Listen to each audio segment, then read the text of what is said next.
அனைவருக்கும் வணக்கம். மாண்பு தமிழ்நாட்டு முதலமைச்சருடைய வழிகாட்டுதலின்படி நாங்கள் சார்ந்திருக்கின்ற இயக்கத்தினுடைய தலைமை கழகத்தினுடைய அறிவுறுத்தலின்படியும் நடைபெற்று கொண்டிருக்கின்ற நம்முடைய திருச்சியை சார்ந்திருக்கின்ற நம்முடைய பத்திரிகையாளர்கள் இந்த சந்திப்பில் குறிப்பாக நம்முடைய மண்மொழி மானம் காக்கக்கூடிய அளவில் மாண்புமிகு தமிழ்நாட்டு முதலமைச்சர் அவர்களால், எங்களுடைய இயக்க தலைவர் அவர்களால் ஓரணியில் தமிழ்நாடு என்கின்ற ஒரு மக்கள் இயக்கத்தை ஒவ்வொரு வீடாக நேரடியாக சென்று மக்களை சந்தித்து அவர்களெல்லாம் ஓரணியில் இணைத்திட வேண்டும் என்கின்ற திட்டம். எதற்காக இணைத்திட வேண்டும் என்று சொன்னால், நமக்கான உரிமைகள்லாம் இன்றைக்கு ஒன்றிய அரசாங்கத்தால் பறிக்கப்படும் பொழுது, அது நம்முடைய பிரதிநிதித்துவம் சார்ந்திருக்கின்ற பிரச்சனையாக இருந்தாலும், அது நமக்கு இந்தி மொழியை திணிக்கக்கூடிய அந்த பிரச்சனையாக இருந்தாலும், இந்த என்இபியின் மூலமாக அதை நீங்கள் ஒத்துக்கொண்டால் தான் நாங்கள் பணம் தருவோம், நிதியை விடுவிப்போம் என்று சொல்லுகின்ற பிரச்சனையாக இருந்தாலும், இப்படி ஒவ்வொரு பிரச்சனை சார்ந்தும் நம்மை தொடர்ந்து நமக்கான நெருக்கடியை வழங்கி கொண்டிருக்கின்ற ஒன்றிய அரசுடைய அந்த போக்கை மக்களிடம் எடுத்து சொல்லுகின்ற விதமாக ஒவ்வொரு வீடாக நேரடியாக சென்று அவர்களை ஓரணியில் தமிழ்நாடு என்கின்ற இயக்கத்தில் இணைத்திட வேண்டும் என்று சொல்லி தலைமை கழகத்தால் நம்முடைய திருச்சி தெற்கு மாவட்டத்திற்கு, அதாவது மணப்பாறை, திருவெரும்பூர், திருச்சி கிழக்கு 3 தொகுதிக்கும் கொடுக்கப்பட்ட அந்த இலக்கு என்பது குறைந்தபட்சம் நீங்கள் 3,29,000 பேரை நீங்கள் இணைத்திட வேண்டும் என்று சொன்னார்கள். அதை கடந்து இப்பொழுது நாங்கள் 3,59,000 பேரை அந்த ஓரணியில் தமிழ்நாடு என்கின்ற இயக்கத்தில் எங்களுடைய இயக்கத்துடைய தோழர்களெல்லாம் சேர்ந்து அவருடைய உழைப்பின் காரணமாக இணைத்திருக்கின்றோம். ஒட்டுமொத்தமாக தமிழ்நாடு என்று வரும்போது ஏறத்தாழ 7 லட்சம் நிர்வாகிகளை கொண்டு 68,000 பூத்தில் இருக்கக்கூடிய ஏறத்தாழ 1 கோடி குடும்பங்களை நாங்கள் இதில் இணைத்திருக்கிறோம் என்று நம்முடைய மாண்பு தமிழ்நாட்டுடைய முதலமைச்சர் எங்களுடைய மாவட்ட கழக கூட்டத்திலையும் பெருமையோடு எடுத்து சொன்னார். அதோடைய இப்போ அடுத்த கட்டமாக வருகின்ற செப்டம்பர் 15 பேருங்கிற அண்ணாவுடைய பிறநாள் அன்று ஒவ்வொரு பூத்து வாரியாக அங்கே சேர்க்கப்பட்டிருக்கின்ற அந்த ஓரணியில் தமிழ்நாடு இணைக்கப்பட்டிருக்கின்ற அந்த புதிய உறுப்பினர்கள் இயக்கத்துடைய தோழர்களாம் நின்று ஒரு உறுதிமொழியை ஏற்க வேண்டும் என்கின்ற விதத்தில் அதுக்கான உறுதிமொழிகளை எல்லாம் இங்கே எங்களுக்கு அனுப்பி வைத்திருக்கிறார்கள். கிட்டத்தட்ட தமிழ்நாடு முழுவதும் 68,000 பூத்துலையும் பார்த்திங்கன்னா அந்த உறுதிமொழி ஏற்கக்கூடிய அந்த நிகழ்வு அண்ணாவுடைய பிறந்தநாள் அன்று காலை நடைபெற இருக்கின்றது. அந்த உறுதிமொழியில் என்னென்னலாம் சொல்லப்படுகின்றோ அதெல்லாம் வருகின்ற 17ஆம் தேதி அன்று கரூரில் நடைபெறுகின்ற முப்பெரும் விழாவில் அனைத்து உறுதிமொழியையும் எந்தெந்த உறுதிமொழியெல்லாம் எங்களுடைய பொதுமக்களால் இயக்க தோழர்களால் முன்மொழியப்பட்டதோ அவர்கள் அனைத்தையும் ஒன்றிணைத்து அதை நிறைவேற்றுகின்ற முப்பெரும் விழாவாக அந்த விழா இருக்கும் என்பது 2வது செய்தி. 3வது செய்தி என்பது ஒட்டுமொத்தமாக யார் யாரெல்லாம் நாங்கள் இணைத்திருக்கின்றோம் அதில் மாவட்டத்திற்கு ஒரு மிகப்பெரிய ஒரு பொதுக்கூட்டம் வருகின்ற 20ஆம் தேதி அன்று நடைபெறும். அந்த 20ஆம் தேதி நடைபெறுகின்ற அந்த கூட்டத்தில் தமிழ்நாட்டை தலைகுனிய விட மாட்டேன் என்கின்ற உறுதிமொழியும் அனைவரும் ஒன்று சேர்ந்து எழுப்புகின்ற விதமாக அந்த செய்தியையும் எல்லாம் தலைமை கழகத்திலிருந்து அனுப்பி வைத்தது ஒரு தீர்மானமாக, கிட்டத்தட்ட ஒரு 5 வகையான தீர்மானமாக எந்தெந்த விதத்திலெல்லாம் தமிழ்நாட்டை நாங்கள் உயர்த்தி பிடிப்போம், எங்கும் நாங்கள் தலைகுனிய விட மாட்டோம் என்கின்ற விதத்தில் அந்த உறுதிமொழி தான் இருக்கின்றது. ஓரணியில் தமிழ்நாட்டினுடைய 2வது கட்டமாக இந்த 3 நிகழ்வுகளை 15, 17, 20 இந்த 3 நிகழ்வுகளை தமிழ்நாடு முழுவதும் இருக்கின்ற தோழர்கள் எடுப்பார்கள். அதில் நம்முடைய திருச்சி தெற்கு மாவட்டம் அதிக அளவில் பங்கேற்கும் என்பதை தான் செய்தியாளர்களிடம் நாங்கள் பகிர்ந்து கொள்ள வேண்டும் என்று சொல்லியிருக்கிறார்கள். அந்த விதத்தில் நம்முடைய திருச்சி மாவட்டத்தை சார்ந்திருக்கின்ற செய்தியாளர்களிடம் இதை நான் பகிர்ந்து கொள்வதில் நான் மகிழ்ச்சி அடைகின்றேன். ஒரு பக்கம் ஓரணியில் தமிழ்நாடு நீங்கள் இது பண்ணும்போது வெற்றி பேரணியில் தமிழ்நாடுன்னு நேற்று பிரச்சாரத்தை தமிழக வெற்றி கழகத்தை தொடங்கியிருந்தாரு. திருச்சியுமே போக்குவரத்து நெரிசலில் முழுவதுமாக ஸ்தம்பித்ததை பார்க்க முடிஞ்சது. விமர்சனத்தை முன்வைக்கும் போது கூட 2 அமைச்சர்களையும் முன்னிறுத்தி தான் அவர் விமர்சனத்தை முன்வைச்சார். இதுவரைக்கும் திருச்சி மாவட்டத்துக்கு எந்த ஒரு வளர்ச்சி பணியும் கொண்டு வரல அப்படிங்கிற ஒரு நேரடி விமர்சனத்தை முன்வச்சிருக்கிறாரு.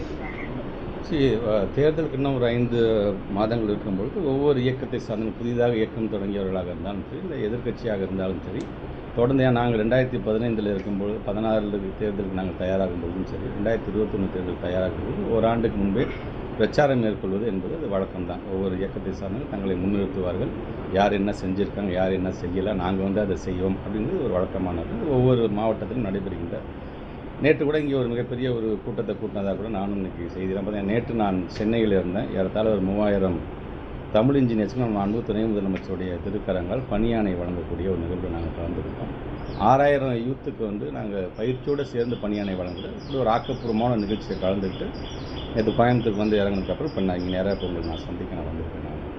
ஸோ இப்போ நேற்று நடந்த நிகழ்வு பற்றி நீங்கள் பார்க்கும்போது பத்திரிகையாளர்கள்லாம் நீங்கள் பார்த்துருக்கீங்க. அவரும் பேசும்பொழுதும் தொண்டர்களெல்லாம் பெருசாக அவங்க பேசும்பொழுதுலாம் கேட்கல அப்படின்னு கத்தி அதை கூட நான் பார்த்தேன். பேப்பர் காலமாக பார்த்து வச்சுருக்கேன். கேட்கலன்னு சொல்கிறதை காட்டிலும் நீங்கள் சரியாக திருச்சியில் நடந்த வளர்ச்சியை பார்க்கல அப்படின்னு சொல்கிறத நான் சொல்கிறேன். நான் பீயிங்க பத்திரிகையாளர், பீயிங்க ஒரு மினிஸ்டர், நம்முடைய ப்ரொஃபஷனை மறந்துருக்கு. எல்லாமே நம்ம திருச்சிக்காரங்க தான். பல கவர்மெண்ட் நம்ம பார்த்துருக்கோம். ஒரு திருச்சிக்காரர்களாக நம்முடைய கண் முன்பு இருக்கக்கூடிய வளர்ச்சிகளை நாம் தொடர்ந்து பார்த்துருக்கோம். உதாரணத்துக்கு நம்முடைய மாண்பு நகராட்சி நிர்வாகத்துறை அமைச்சர் அவருடைய டிபார்ட்மெண்ட்டை நீங்கள் எடுத்துக்கோங்க.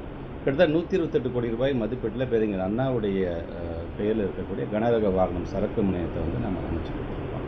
கிட்டத்தட்ட பார்த்திங்கன்னா 38 ஏக்கரில் நம்ம அமைச்சு கொடுத்துருக்கோம். தந்தை பெரியாருடைய பெயரில் காய்கறி அங்காடிக்கு பார்த்திங்கன்னா கிட்டத்தட்ட 236 கோடியில் கிட்டத்தட்ட அந்த பகுதியை சார்ந்திருக்கின்ற ஒரு 22 ஏக்கரில் அதுக்கான அடிக்கல் நாட்டுக்கு ஆரம்பிக்கும். எங்களுடைய முத்தமிழ் கலைஞருடைய பேரில் ஒருங்கிணைந்த பேருந்து நிலையம் 408 கோடி ரூபாய் மதிப்பீட்டில் நீங்களே பாராட்டிங்க. கிட்டத்தட்ட இது வந்து ஒரு ஏர்போர்ட்டுக்கு இருக்க மாதிரியான ஒரு வசதியோடு எனக்கு இருக்குது, எல்லாத்துக்கும் பயனுள்ளதாக இருக்குது. அதை நம்ம கொண்டு போகிறோம். அதே பஞ்சப்பூர் பக்கத்தில் கிட்டத்தட்ட 400 கோடி ரூபாய் மதிப்பீட்டில் வந்து டைடல் பார்க்குக்கான நம்ம அடிக்கல் நாட்டு பண்ணியிருக்கோம். அதே மணப்பாறை எடுத்துக்கிட்டிங்கன்னா கிட்டத்தட்ட 1100 ஏக்கரில் நம்ம சிப்காட் கொண்டு வந்து ஒரு தொழில் புரட்சியை கொண்டு வர வேண்டும். ஜாபிள் போட்டுக்கின்ற உலகத்தில் 4வது மிகப்பெரிய நிறுவனத்தெல்லாம் உள்ளே கொண்டு வரதுக்கான அந்த பணியை செஞ்சுருக்கோம். மணப்பாறையில் நீண்ட நாள் கோரிக்கையாக இருந்த அரசு கலை மற்றும் கலைக்கல்லூரியை வந்து அறிவியல் கல்லூரி வந்து நம்ம முழுமையாக இங்கே கொண்டு வந்திருக்கோம். அதே மணப்பாறை நகராட்சியில் 7 கோடி ரூபாய் மதிப்பீட்டில் வார சந்தை, காய்கறி சந்தையை நம்ம கொண்டு வந்திருக்கோம். அப்படியே நீங்கள் எங்களுடைய திருவெம்பூர் தொகுதிக்கு வாங்க. எங்களுடைய திருவெம்பூர் தொகுதியை பொறுத்த வரைக்கும் அங்கே இருக்கின்ற அரசு மாதிரி பள்ளிகள் அந்த விடுதியோடு சேர்த்து 56 கோடி ரூபாயில் நீங்கள் கட்டப்பட்டு அங்கே அதுக்கான பணிகள் நீங்கள் தொடங்கி பள்ளிக்கூடங்கள் நடைபெற்று கொண்டிருக்கின்றது. அதே திருவெம்பூர் தொகுதியில் 150 கோடி ரூபாய் மதிப்பீட்டில் சர்வதேச ஒலிம்பிக் அகாடமிக்கான பணிகள் ஃபஸ்ட்டு ஃபேஸ் நடந்துட்டு இருக்குது. சூரியோட ஜல்லிக்கட்டுக்கு பெருசாக நம்ம பெருமையாக பேசுகிறோம். அதில் ஒரு 3 கோடி ரூபாய்க்கு ஜல்லிக்கட்டு அரங்கம் நடக்குது. வருகின்ற பொங்கலில் அங்கே மிகப்பெரிய நம்ம ஜல்லிக்கட்டை நம்ம நடத்த வைக்கணும். ஏன் நம்முடைய திருச்சி கிழக்கு தொகுதிக்கு வாங்க அப்படின்னீங்க. கிட்டத்தட்ட 290 கோடி ரூபாய் மதிப்பீட்டில் ஒரு மிகப்பெரிய நூலகம், பெரிய நம்முடைய பெருந்தலைவர் காமராஜர் பெயரில் அறிவுசார் மையமாக நம்ம கொண்டு வந்தோம். நகராட்சி மாநகராட்சி உள்ள வருவாங்க. கிட்டத்தட்ட 7.25 கோடியில் கிட்டத்தட்ட 4 நாலேஜ் சென்டர்ஸ், அந்த கல்விசார் மையத்தை நூலக வசதியோட நாம் வந்து கொண்டு போய் இங்கே இருக்கக்கூடிய இந்த பறவைகள் பூங்கா 18 கோடி ரூபாயில் பறவைகள் பூங்கா இன்றைக்கி மக்கள்லாம் சந்தோஷமாக போய் பார்க்கக்கூடிய அளவுக்கு இதை பார்க்கலாம். பச்சைமலை நீங்கள் எடுத்துங்க, பச்சைமலை சூழியல் சுற்றுலா திட்டத்தை நம்ம வந்து 4,27 லட்சம் ரூபாய்க்கு நம்ம வந்து கொண்டு வந்திருக்கோம். ஏன் இந்த பஞ்சப்பூர் முனையம் திறக்கும்போது தமிழ்நாட்டு முதலமைச்சர் கிட்டத்தட்ட 527 கோடி ரூபாய் மதிப்பீட்டில் பல புதிய பணிகளுக்கு அடிக்கல் நாட்டிலிருந்து 1302 கோடி ரூபாய் மதிப்பீட்டில் ஏற்கனவே கட்டப்பட்ட பணிகளை திறந்ததிலிருந்து 850 கோடி ரூபாய் மதிப்பீட்டில் அன்றைக்கு ஒரு நிகழ்ச்சி மட்டும் 1,17,000 பயனாளிகளுக்கு என்னென்ன நலத்திட்டமோ அதை முழுமையாக நாம் வழங்கியிருக்கோம். இது மட்டுமா காலை உணவு திட்டம் நம்முடைய திருச்சி மாவட்டத்தில் ஏற்றால் 1600 பள்ளிகள் 69,369 பிள்ளைங்க காலம்பர காலை உணவு சாப்பிட்டு போகிற அளவுக்கு நம்ம கொண்டு போகிறோம். சரி, இதுக்கு நான் முதல் திட்டத்தின் மூலமாக நீங்கள் வந்து அந்த பிள்ளைங்களுக்கான ஸ்கில் டெவலப்மெண்ட்டு கிட்டத்தட்ட 68,000 இளைஞர்கள் இன்றைக்கி அதன் மூலமாக பயன்பெற்றிருக்கிறோம். இப்படி கலைஞர் உரிமை தொகைன்னு எடுத்திங்கன்னா கிட்டத்தட்ட 4,42,000 குடும்பங்கள் இன்றைக்கி மாதம் நம்ம வந்து 1000 ரூபா உங்களுக்கு. இது இல்லாமல் விடியல் பயணம் சார்ந்திருக்கின்றது. பட்டாக்கள் மட்டும் இது வரைக்கும் 73,000 பேருக்கு நம்ம வந்து பட்டாக்கள் நம்ம வந்து தொடர்ந்து நம்ம வந்து வழங்கியிருக்கோம். இன்னும் தொடர்ந்து நம்ம வழங்கி கொண்டே இருக்கோம். அதுவும் இல்லாமல் இப்போ முத்தாய்ப்பான ஒரு முகாம்களாக நம்மை காக்கும் ஸ்டாலினாக இருந்தாலும் உங்களுடன் ஸ்டாலினாக இருந்தாலும் தாய்மானவர் திட்டத்தை வந்து முழுமையாக நம்ம வந்து நம்ம திருச்சி மாவட்டத்தில் நம்ம எல்லாமே நம்ம கொண்டு போயிருக்கோம். ஸோ இது மட்டும்தானா அப்படின்னு பார்த்தீங்கன்னா விவசாயம் சார்ந்து கிட்டத்தட்ட 5000க்கும் மேற்பட்டிருக்கின்ற விவசாயிகளுக்கு நம்ம வந்து இப்போ இலவச மின்சாரம் சார்ந்திருக்கின்ற அந்த இணைப்புகள்லாம் நம்ம வந்து முழுமையாக நாங்கள் வழங்கியிருக்கோம். இப்படி நீங்கள் எடுத்துக்கிட்டிங்கன்னா எல்லா செக்டார்ஸும் எல்லா செக்டார்ஸும் நம்மளால் இப்போ நான் சொல்லியிருக்கிறது கம்மி தான். இந்த 4 வருஷத்தில் more than 35,000 to 40,000 crores ஒரு முதலீடுகளும் தொடர் பயனாளிகளுக்கான அந்த பயணத்தைக்கான திட்டங்களையும் நம்ம தொடர்ந்து செஞ்சுருக்கோம். நீங்கள் மருத்துவம் சார்ந்து எடுத்துக்கிட்டிங்கன்னா நம்மளுடைய GH வந்து நம்ம எப்படி நம்ம தரம் வைத்திருக்கோம், புதிதாக கொண்டு வந்தது என்ன, எத்தனை கிலோமீட்டருக்கு நம்ம வந்து நம்ம ரோடு போட்டிருக்கோம். இப்படி ஒரு அமைச்சர்களாக ஒரு திருச்சி மாவட்டம் என்பது 38 மாவட்டத்தில் ஒரு மாவட்டம். ஆனால் தமிழ்நாட்டோட முதலமைச்சர் சொல்லும் போதெல்லாம் என்ன தெரியுமா சொல்லுவாங்க, திட்டம் வரும்பொழுது நாங்கள் எப்போ பார்த்தாலும் திருச்சி மாவட்டத்துக்கே போதும் யாராச்சும் சொன்னால் கூட திருச்சி ரொம்ப மையப்பகுதி, அது ரொம்ப முக்கியமான மாவட்டம் அப்படின்னு நம்முடைய தமிழ்நாட்டில் இருந்தது. ஏன்னா அவர் 50 ஆண்டு காலம் பொது வாழ்க்கையில் இருந்ததுனால நான் சொல்கிறேன். அவருக்கு எந்தெந்த மாவட்டம் எவ்வளோ முக்கியத்துவம் வாய்ந்தது, அங்கே எது பிரசித்தி பெற்றது என்பதை முழுமையாக அறிந்த காரணத்தினால தான் இப்போ நான் சொன்னதுங்கிறது ரொம்ப ரொம்ப ரொம்ப கம்மியானது. நாங்கள் செஞ்சதே ஸோ பத்திரிகை துறை நண்பர்கள் நீங்கள் வந்து செய்திகள் வந்து மக்களிடம் கொண்டு செல்கின்றவங்க உங்களுக்கு தெரியாதில்லை. சரி, திருச்சி மாவட்டத்தில் எங்கள் கண்ணு முன்னாடி என்னென்ன வளர்ச்சிகளாம் இருக்கின்றது, என்னெல்லாம் வரவிருக்கின்றது அப்படிங்கிறது கிட்டத்தட்ட பார்த்தீங்கன்னா ஒரு 2ஆம் தலைநகரத்துக்கான அனைத்து தகுதிகளையும் இப்போ நாங்கள் பெறுகின்ற அளவுக்கு நம்ம செஞ்சுருக்கோம் நாங்கள். ஸோ கொஞ்சம் சிந்திச்சு பாருங்கள். கடந்த ஒரு 10 ஆண்டு கால இதுக்கு முன்னும் இருந்த ஆட்சியில் இப்போ நான் சொல்கிற மாதிரியான ஏதாச்சும் ஒரு திட்டங்கள்லாம் கொண்டு வந்திருக்கிறாங்களா? ஒரு அறிவியல் கல்லூரிங்கிறது எவ்வளோ முக்கியமானது. மணப்பாறையில் நாங்கள் கொண்டு வந்து இப்போ துறையூர்லேயும் அதுக்கான அறிவிப்பும் பண்ணிக்கு வந்துருச்சு. ஸோ அட் மேக்ஸிமம் இப்போ ஏன் டிபார்ட்மெண்ட் எடுத்துக்கோங்க, கிட்டத்தட்ட நம்ம திருச்சி மாவட்டத்தில் மட்டும் பார்த்திங்கன்னா பல ஸ்கூல்ஸ் கிட்டத்தட்ட 24,78,00,000 ரூபாய் மதிப்பீட்டில் புதிய வகுப்பறைகள் கட்டினது வந்து ஏற்கனவே இருந்த வகுப்பறைகளை மெயின்டெனன்ஸ் ரிப்பேர் பண்ணது வரைக்கும் அந்த பணத்தை நாங்கள் வந்து ஒதுக்கி தந்திருக்கோம். ஒட்டுமொத்தமாக தமிழ்நாட்டில் 20 ஸ்கூலை நாங்கள் வந்து தரம் உயர்த்திருக்கோம். அது middle high school high secondary school அது 2 ஸ்கூல் நம்முடைய திருச்சி மாவட்டத்துக்கு மட்டும் நம்ம கொடுத்துருக்கோம். ஸோ அட் மேக்ஸிமம் ஒரு 2 அமைச்சர்கள் நாங்கள் எங்களால் என்னென்ன செய்ய முடியுமோ இந்த 4.5 வருஷம் 4.25 வருஷத்தில் என்னென்ன செய்ய முடியும் அது முழுமையாக செஞ்சுருக்கோம். ஆக எல்லாத்தையுமே செஞ்சுட்டோம் சொல்ல முடியும். இன்னும் அதிகம் செய்ய வேண்டும் என்று நாங்கள் ஆசைப்படுகின்றோம். அதனால் கண்டிப்பாக எங்களை பொறுத்த வரைக்கும் அனுபவம் வாய்ந்த ஒரு மூத்த அமைச்சர் இருக்கிறார். புதிய அமைச்சராக நாங்கள் இருந்தேன்னு சொன்னால் அனுபவத்தை பெற்றவனாக இன்றைக்கி அவரோடு இணைந்து திருச்சி மாவட்டத்துடைய வளர்ச்சியில் முழுமையாக எங்களுடைய பங்கை நாங்கள் செலுத்தி கொண்டிருக்கின்றோம்.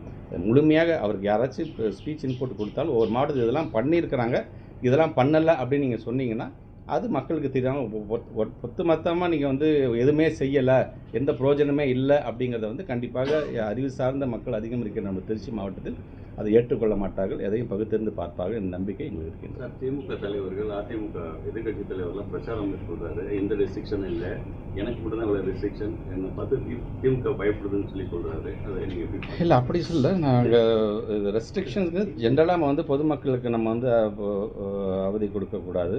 பொதுவாக ஒரு ஆம்புலன்ஸ் வருதுன்னா அது கூட நிறைய நம்ம வந்து இடம் கொடுக்கணும். இது எல்லாமே சேர்த்து தான் ஒரு கண்டிஷன்ஸாக நம்ம வந்து கொடுக்கணும். நாங்கள் இப்போ நேற்றையிலேருந்து நீங்கள் பார்த்துருப்பீங்க, விமான நிலையத்திலேருந்து வந்ததுலேருந்து நம்முடைய சென்ட்ரல் மீடியம் எல்லாமே அந்த வந்த பசங்களாக இருந்தாலும் ஏன் நம்ம அனைத்தோடைய வரிப்பணத்தில் தான் ஒரு நாடு ஒரு நகரம் வந்து கட்டமைக்கப்படுகிறது.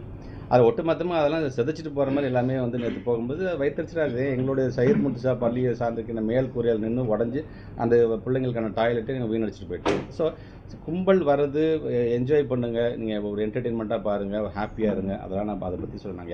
நாங்கள் யாரையுமே நாங்கள் வந்து எதிரியாக நினைக்கிறது கிடையாது. உங்களுக்கே தெரியும், தமிழ்நாட்டு முதலமைச்சர் நேற்று எழுதின அந்த கடிதத்தை கூட நான் பார்த்தேன். ஒட்டுமொத்தமாக அந்த கடிதமே என்ன சொன்னால் நம்முடைய கொள்கை எதிரிகள் அப்படிங்கிறது வந்து கும்பமேளா நடத்துவார்கள். நம்மளுடைய அரசியல் எதிரிகள் நம்ம சும்மா இருந்தாலும் நாங்கள் தான் அரசியல் எதிரின்னு சொல்கிறவங்க வந்து கும்மாளம் போடுவார்கள் அப்படிங்கிறத ரொம்ப அழகாக அந்த இதில் சொல்கிறாங்க. ஸோ கொள்கை சார்ந்து இருக்கக்கூடிய யாராக இருந்தாலும் சரி, நீங்கள் எவ்வளோ தான் என்ஜாய்மெண்ட் பண்ணால் அந்த கொள்கை அப்படிங்கிற மனசில் நிற்கும்போது வீடு திரும்பும்போது இதுதான் நம்ம நாட்டுடைய கொள்கை, இதுதான் நம்முடைய இனம், இதுதான் நம்முடைய மொழி அப்படிங்கிற அந்த பற்று யாருக்கு இருக்கிறதோ அப்படி பற்று இருக்கிறவர்கள் கொள்கை பிடிப்போடு இருக்கிறவர்கள் கண்டிப்பாக திமுக பக்கம் நிற்பார்கள் என்ற நம்பிக்கை.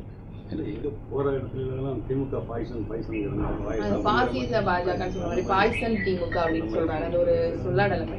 சரி, அது அதான் சொல்கிறேன். இது வந்து ஒரு பிரச்சாரம் அப்படிங்கும்போது இவ்வளோ இளைஞர்கள் வந்தாங்கல்ல, நான் எல்லாத்தையும் கூப்பிட்டு பேசினார். வெரி ஃபஸ்ட் டைம் எல்லா தமிழ்நாட்டிலேருந்து நான் கோயம்புத்தூர்லேருந்து சொன்னாங்க, கோயம்புத்தூர்லேருந்து வண்டி வந்திருக்கு, கேரளாலேருந்து வண்டி வந்திருக்கு, எல்லாம் ஏன்னா ஃபஸ்ட்டு ஆரம்பிக்கிறனால எல்லாருமே ஒன்று சேர்ந்து அவருக்கு வாழ்த்து தெரிவித்து கூட அவர் ஆரம்பிச்சிருக்கலாம். ஸோ இவ்வளோ யங்ஸ்டர்ஸ் நான் கேதர் பண்ணிட்டேன். அப்போ இந்த யங்ஸ்டர்ஸ்க்கு நாட்டு நடப்பு, நீங்கள் வந்து அரசியல் எதிரிகளை பற்றி பேசுங்க, அதே நேரத்தில் உங்களுடைய கொள்கை எதிரிகள் அப்படின்னு நீங்கள் சொல்கிறீங்களா, அந்த கொள்கை எதிரிகள் பார்த்து நீங்கள் பேசும்போது அப்பா இவ்வளோ பேர் இருக்கிறாங்க, நான் எல்லா பிள்ளைங்க மனசுலாம் இடம் பிடிச்சிட்டேன் அப்படின்னு நம்ம பெருமையாக சொல்லணும். அந்த பிள்ளைங்களுக்கான படிப்புக்கான பணத்தை அவங்க விடுவிக்காமல் இருக்கிறாங்களா, அந்த ஏங்க இந்த பணத்தை விடுவிக்கல, என் பிள்ளைங்களுக்கெல்லாம் வந்து என் ரசிகர்கள் தான் இந்த பிள்ளைங்களாமே, அந்த பிள்ளைங்க படிப்பதற்கான பணத்தை விடுவிச்சா தான் என்ன அந்த ஒன்றிய அரசு என்று அவங்களை கேட்டுருக்கலாம். எஸ்ஐஆரை பற்றி அவர் பேசினாங்க. இப்படி நாட்டு நடப்பு சார்ந்து பல விஷயங்கள் இருக்குது. இவ்வளோ யங்ஸ்டர்ஸ் நான் கேதர் பண்ணிட்டேன், இப்போ நான் அந்த யங்ஸ்டர்ஸ்க்கு நான் ஒரு விழிப்புணர்வு கொடுக்க போகிறேன்னு சொன்னால் அது நல்லா இருக்குமே தவிர ரொம்ப நேரோ மைண்டடாக அவர் பேசிட்டு போயிட்டாரோ அப்படிங்கிற ஒரு எண்ணம் தான் எனக்கு தோன்றுகிறது. திமுக எம்எல்ஏ சொந்தமான மருத்துவமனை கிட்னி வந்திருக்கு. அரசு எந்த அது ஏற்கனவே நம்முடைய மாண்புமிகு எதிர்க்கட்சி தலைவர் அண்ணன் எடப்பாடி பழனிசாமி இது சார்ந்து பேசும்போது அது சார்ந்து அந்த சட்டமன்ற உறுப்பினரும் அதுக்கு பதில் சொல்லியிருக்கிறார். சம்பந்தப்பட்ட சட்டமன்ற உறுப்பினர்கள் பதில் சொன்னது அது போதுமான பதில் இருந்தாலுமே இதை ஒரு பேசு பொருளாவே மாத்திட்டாங்க. அதிமுக போராட்டத்தில் ஈடுபடுறாங்க. நேற்று விஜய் பேசும்போது இந்த கிட்னி திருட்டையும் மணல் திருட்டு விவகாரத்தையும் தான் முன்னெடுக்கிறாரு. இதெல்லாம் வந்து 9 சட்டமன்ற தொகுதிகளில் பெருவாரியான வெற்றி பெற்ற திமுகவுக்கு ஒரு பின்னடைவை ஏற்படுத்துறதா பார்க்க முடியும். இல்லைம்மா, அதான் சொன்னேன், எலெக்ஷன் டைம் வரும்போது எல்லாரும் அதில் வந்து நியாயத்தன்மை இருக்குதா, அது ப்ரூவ் பண்ணப்பட்டிருக்கின்றதா, இதெல்லாம் ஒரு பக்கம் இல்லாமல் அடிச்சுட்டு போயிட்டே இருக்கிறது தான் இப்போ அவங்க வேலையை அவங்க செஞ்சுட்டு இருக்கிறாங்க. நான் திருப்பி சொல்கிறேன்னா அது சார்ந்து சம்மந்தப்பட்ட சட்டமன்ற உறுப்பினர் பதில் சொல்லியிருக்கிறாரு. இது சார்ந்து நாங்கள் என்னென்ன செய்யணுமோ கண்டிப்பாக உங்கள் துறை சார்ந்து சொல்லும்போது கூட பென்ஷன் திட்டம் வந்து கொண்டு வந்துருவோம்னு சொல்லி தான் வாக்குறுதி கொடுத்தாங்க. அந்த வாக்குறுதியவே நிறைவேற்றல. பள்ளிக்கல்வித்துறையில் காலி பணியிடங்களை இது பண்ணல, பகுதி நேர ஆசிரியர்களுக்கு ஊதிய உயர்வு தரலன்னு உங்களுடைய துறை சார்ந்து பல விமர்சனம் நாங்கள் ஏற்கனவே சொன்ன வாக்குறுதிகளில் இதெல்லாம் நீங்கள் செய்யலை, இதெல்லாம் செய்யணுங்க எங்களை ஞாபகப்படுத்தியிருக்காங்க அப்படின்னு தான் அதை பார்க்குறேன். நினச்சி அந்த மேக்ஸிமம் நாங்கள் சொன்னதே செஞ்சுருக்கோம், சொல்லாத நிறையா செஞ்சுருக்கோம். நிதி நெருக்கடி சார்ந்து உங்களுக்கே தெரியும். அப்படி சொல்கிறவர் இப்படி இந்த நிதி நெருக்கடி வேண்டும் என்று சொன்னால் அந்த ஒன்றிய அரசு ஒரு ஒதுக்கப்படக்கூடிய அந்த 2512 கோடியை ஒதுக்குனா தான் என்ன? இது சார்ந்து கிட்டத்தட்ட 43 லட்சம் பிள்ளைங்க வந்து பாதிக்கப்படுறாங்க. இது சார்ந்து 32,000 டீச்சர்ஸ் அண்ட் நான் டீச்சிங் ஸ்டாஃப்ஸ் பாதிக்கப்படுகிறார்கள் என்று அவர் ஏன் அது பேசக்கூட இல்லை. ஸோ எங்களை பொறுத்த வரைக்கும் நீங்கள் செப்டம்பர் மாதம் எண்டுக்குள்ளார நம்ம வந்து அடுத்த கட்டமாக நீங்கள் சொல்கிற மாதிரி பழைய பென்ஷன் ஸ்கீம் சார்ந்து ஒரு பேச்சுவார்த்தை நடத்தி முடிச்சிட்டாங்க. அது தமிழ்நாட்டுடைய முதலமைச்சரோட கால். அவர் எப்படி அது சார்ந்து அவங்க எடுக்க போகிறாங்க. என்னுடைய துறை சார்ந்து ஒவ்வொரு விதமாக அவங்களுக்கு என்னென்ன செய்யணுமோ படிப்படியாக நாங்கள் செஞ்சு கொண்டு தான் இருக்கோம். நாங்கள் திருப்பி அதான் சொல்கிறேன், நாங்கள் அப்படியே எல்லாத்தையும் செஞ்சுட்டேன்னு சொல்ல, செய்து கொண்டு இருக்கின்றோம். அந்த மேக்ஸிமம் நாங்கள் செஞ்சிட்டோம். இன்னும் எங்களுக்கு நிதி வர வர வர வர அது சார்ந்து அதையும் நாங்கள் செய்வோம். நாங்கள் செய்யாமல் இவர் யார் செய்வா என்று நீங்கள் யாரெல்லாம் நீங்கள் அவர் வந்து விமர்சனமாக அதை எடுத்து சொல்கிறாரோ அவங்களே சொல்கிறது அதான் சொல்கிறாங்க. நீங்கள் செய்ய வேறு யார் சார் செய்ய போகிறா? படிப்படியாக செய்யுங்க, அப்படியே எங்களுக்கும் சேர்த்து செய்யுங்க. கண்டிப்பாக அவருக்கும் அது செய்யப்படும். முக்கியமாக ராகுல் காந்தி வந்து அந்த வாக்காளர்கள் விஷயத்தை கையில் எடுத்திருக்காரு. நேற்று விஜய் பேசும்போது அதுக்கு ஆதரவாக தான் பேசியிருந்தார். வாக்குரிமைங்கிறது தான் ரொம்ப முக்கியம், அதையே வந்து கை வைக்கிறாங்க மத்திய அரசுன்னு ஒரு விமர்சனத்தை முன் வச்சு காங்கிரஸ்க்கு ஒரு ஆதரவாக போகிறாரு. பார்த்தோம்னா அதிமுக, திமுக, பாஜகவெல்லாம் விமர்சிக்கிற விஜய் தொடர்ந்து காங்கிரஸ்க்கு ஒரு இணக்கமாகவே போகிறது வந்து ஒருவேளை கூட்டணிக்கு உள்ள இருக்க வாய்ப்பாக இருக்குமா? இது அரசியல் சாதனை நான் பார்க்கலாமா? இது வந்து ஒட்டுமொத்தமாக நம்ம ஜனநாயக கடமை அப்படின்னு வரும்பொழுது வாக்காளர்களை வந்து நெருக்கக்கூடிய விதத்தில் யார் குரல் கொடுத்தாலும் அது கண்டிப்பாக அது ஒரு திமுகவோட குரலாகத்தான் அதை நான் பார்க்கணும். கடப்பில் இல்லை, இப்போ 100 கோடி ரூபா அது ஒதுக்கீடு செஞ்சுருக்காங்க. இப்போ அது சார்ந்து எவ்வளோ வித்து நம்ம கொடுக்கணும் சர்வீஸ் ரோடுக்கு, அது வந்து 33 மீட்டரா இல்லை 40 மீட்டரா அப்படிங்கிறது தான் அது இருக்கின்றது. அட்லீஸ்ட் ஒரு ஃபேஸ்லனாச்சும் நம்ம அதை ஆரம்பிச்சிடணும் அப்படிங்கிற மாதிரி நம்முடைய முதலமைச்சர் அலுவலகத்தை நாங்கள் சொல்லியிருக்கிறோம். ஏன்னா எங்களை பொறுத்த வரைக்கும் சர்வீஸ் ரோடு நீங்கள் அமைச்சிங்கன்னா அது வந்து பயனுள்ளதாக இருக்கணும், அர்த்தமுள்ளதாக. சும்மா நானும் ஒரு சைடில் ஒரு காம்பவுண்ட் சுவர் வச்சுட்டேன்னு பார்த்தீங்கன்னா சர்வீஸ் ரோடு யாரும் பயன்படுத்த மாட்டாங்க. திருப்பி 2 வீலர்ஸ்லாம் மெயின் ரோட்டில் தான் போவாங்க. ஸோ அந்த மாதிரி இல்லாமல் பண்ணக்கூடிய திட்டம் வந்து அது ப்ராப்பராக முறையாக பயன்படுத்தக்கூடியதுக்காக அது இருக்க வேண்டும் என்று நாங்கள் சொல்லியிருக்கோம். அட்லீஸ்ட் ஃபஸ்ட்டு ஃபேஸ்லனாச்சும் நாங்கள் கேட்ட மீட்டர்ஸ்க்கு நீங்கள் கொடுங்க அப்படின்னு நாங்கள் கேட்டிருக்கோம். அது நல்ல செய்தி கண்டிப்பாக வரும். சார், பெரம்பலூர் பிரச்சாரத்தை ஸ்கிப் பண்ணியிருக்காரு. நீங்கள் அவர் சொல்கிற அட்வைஸ் ஏன்னா நிறைய பேர் வெயிட் பண்ணி மிட் நைட் வரைக்கும் வெயிட் சரி, அது ப்ராப்பர் திட்டமிடல். ஏன்னா இப்போ நீங்கள் சொல்லும்போது இப்போ திருச்சி மாவட்டத்துக்கு வரும்போது எடுத்த உடனே பேசும்போதே மைக் அவருக்கு வந்து மக்கர் பண்ணிடுச்சு அப்படின்னு சொன்னாங்க. காலம்பரம் பார்த்தேன், நேற்று நைட்லேயே நம்ம சொன்னாங்க. இல்லை அவங்க பேச ஆரம்பிக்கும் போதே ஒரு திட்டமிடல் எக்ஸ்பீரியன்ஸ் அப்படிங்கிறது வந்து கண்டிப்பாக வந்து தேவையில்லையா? இன்றைக்கி ஒரு கூட்டத்துக்கு வராங்க, இவ்வளோ பெரிய கேதரிங் பண்ணுறாங்கன்னா யாருமே வந்து வருகின்ற வேன் மைக் வச்சுக்கிட்டு கூட யாரும் அதை நம்பி வர மாட்டாங்க. சுற்றி வட்டாரத்தில் மிகப்பெரிய ஒரு மைக் செட்லேருந்து அந்த ஸ்பீக்கர்ஸ் வச்சா தான் அவங்க பேசுகிறது தெரியுமா. அது எங்களுக்கு விமர்சனம் பண்ணாலும் சரி, பாராட்டினாலும் சரி, அறிவுரை சொன்னாலும் சரி, மக்களுக்கு என்ன சொல்ல வராரு உள்ளபடியே அவர் தெளிவாகத்தான் அந்த கருத்துக்களை சொல்ல வருகிறாரா அப்படிங்கிறது கூட யாருக்குமே தெரியாமல் போயிடுச்சு. ஸோ திட்டமிடலில் வந்து அவங்க ப்ராப்பராக இல்லை அப்படிங்கிறத அதை காட்டுது. தேங்க்யூ.